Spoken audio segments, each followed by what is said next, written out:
पाकिस्तान के लिए जासूसी के आरोप में गिरफ्तार कासिम से दिल्ली पुलिस की स्पेशल सेल की पूछताछ में कई बड़े खुलासे हुए। कासिम ने लाहौर के आर्मी कैंप में ली थी ट्रेनिंग।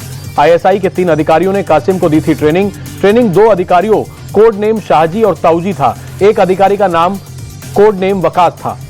सूत्रों के मुताबिक जासूसी के लिए कासिम को अलग अलग किस्तों में अब तक 2 लाख रुपए पाकिस्तानी रुपए मिले। पहलगाम हमले के बाद कासिम ने फोन का डेटा डिलीट किया। पुलिस ने फोरेंसिक जांच के लिए भेजा। जम्मू कश्मीर में टेरर लिंक को लेकर एक्शन में जांच एजेंसियां, श्रीनगर, शोपिया, कुपवाड़ा समेत कई जगहों पर छापेमारी, सीआईके और जम्मू कश्मीर पुलिस की कार्रवाई। ऑपरेशन सिंदूर को लेकर काराकाट में पीएम मोदी बोले, बिहार की धरती से कहा था आतंक को मिट्टी में मिला देंगे। आतंक के ठिकानों को हमने ध्वस्त किया। वचन पूरा करने के बाद वापस बिहार आया हूं। पीएम मोदी बोले, बहनों का सिंदूर उजाड़ने वालों के ठिकाने खंडर हुए। पाकिस्तान को एक ही झटके में घुटनों पर ला दिया। सिंदूर की ताकत क्या होती है ये पूरी दुनिया ने देख ली। मोदी बोले, ऑपरेशन सिंदूर हमारे तरकश का सिर्फ एक तीर। आतंक का फन फिर उठा तो कुचला जाएगा। आतंक के खिलाफ हमारी लड़ाई जारी रहेगी। काराकाट में मोदी बोले, दुनिया ने नए भारत की ताकत देखी। आतंक फैलाने वालों का खात्मा हुआ। नौसेना के जवानों से मिले रक्षा मंत्री राजनाथ सिंह। गोवा में आईएनएस विक्रांत पर जाकर की मुलाकात। ऑपरेशन सिंदूर की सफलता पर दी बधाई। आईएनएस विक्रांत से पाकिस्तान को रक्षा मंत्री राजनाथ सिंह की चेतावनी। बोले, पाक ने इस बार गुस्ताखी की तो ओपनिंग नेवी से होगी। इस बार संभलने का मौका भी नहीं मिलेगा। राजनाथ सिंह बोले, आतंक के खिलाफ एक्शन से भारत को कोई नहीं रोक सकता। हम हर तरह का ऑपरेशन चलाने के लिए स्वतंत्र। भारत विरोधी गतिविधियां बंद करे पाकिस्तान। राजनाथ बोले, भारत अब सहता नहीं, जवाब देता है। हाफिज सईद और मसूद को पाकिस्तान सौंपे। सीज फायर को लेकर रक्षा मंत्री राजनाथ सिंह बोले, हमने अपनी शर्तों पर सीज फायर किया। ऑपरेशन सिंदूर अभी खत्म नहीं, सिर्फ स्थगित हुआ है। पुंछ में पाकिस्तान की गोलीबारी पीड़ित परिवारों से अमित शाह ने की मुलाकात। गोलीबारी में हुए नुकसान के लिए जानकारी। केंद्रीय गृह मंत्री अमित शाह ने कहा, पाकिस्तान ने निंदनीय हमला किया, निर्दोष लोगों को मारा। हम सब पीड़ित परिवारों के साथ। अमित शाह बोले, सेना ने पाकिस्तान के अंदर आतंकी अड्डे तबाह किए। भारत हर आतंकी हमले का जवाब देगा। गृह मंत्री का बयान, भारत के हमले से बौखलाया पाकिस्तान, रिहायशी इलाके पुंछ में गोलाबारी की। ऑपरेशन सिंदूर को लेकर बीजेपी का कांग्रेस पर हमला। संबित पात्रा बोले, भारत की सेना पर सवाल उठा रही है कांग्रेस। सेना ने जो किया उससे सबूत गैंग के लोग खुश नहीं। संबित पात्रा बोले, कांग्रेस ने सेना का मनोबल तोड़ा। राहुल गांधी और जयराम रमेश ने जवानों का अपमान किया। विपक्ष के लोग सरकार के साथ नहीं थे।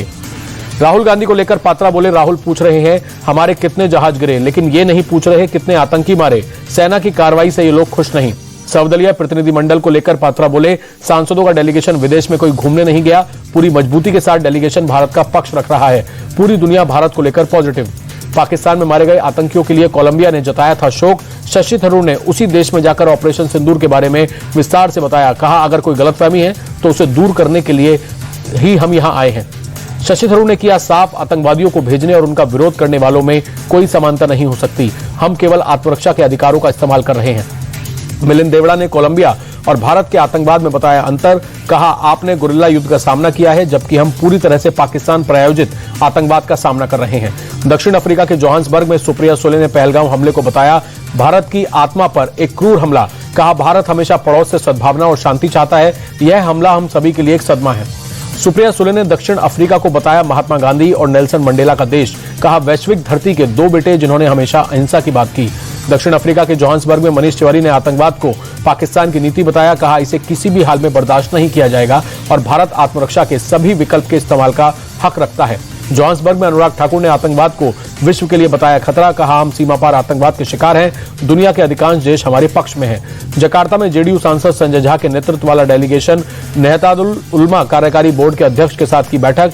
KH उल्ली अबशार अब्दुल्ला को पहलगाम अटैक और ऑपरेशन सिंदूर की दी जानकारी। सलमान खुर्शीद ने जकार्ता में कश्मीर से अनुच्छेद 370 को हटाए जाने का जिक्र किया। कहा, आज कश्मीर में चुनी हुई सरकार है। रियाद में निशिकांत दुबे ने बताया, सऊदी अरब ने माना पाकिस्तान आतंकवाद गतिविधि में शामिल है और वह भारत की जीरो टॉलरेंस की नीति में मदद करेगा। प्रधानमंत्री नरेंद्र मोदी ने बिहार को दी सौगात। 48,000 करोड़ से ज्यादा की विकास परियोजनाओं का दिया तोहफा।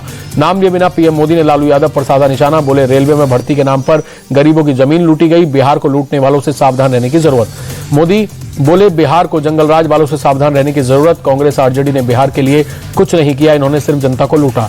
काराकाट में पीएम मोदी की जनसभा में सीएम नीतीश कुमार बोले, पहले की सरकार ने कोई काम नहीं किया, हमारी सरकार में तेजी से विकास के काम हो रहे।